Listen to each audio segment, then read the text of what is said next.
How to save video from CapCut to gallery.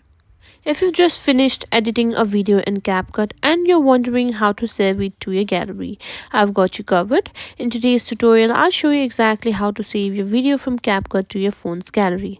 So let's dive right in.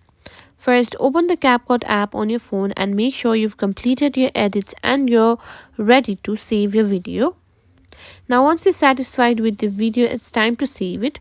To do that, simply tap on export button, which is located in the top right corner of the screen. Now simply tap on it.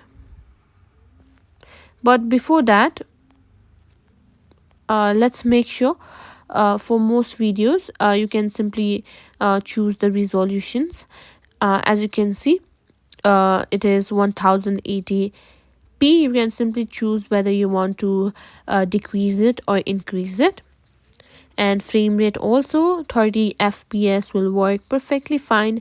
And once you've selected all the settings, simply tap on the export button to begin the saving process.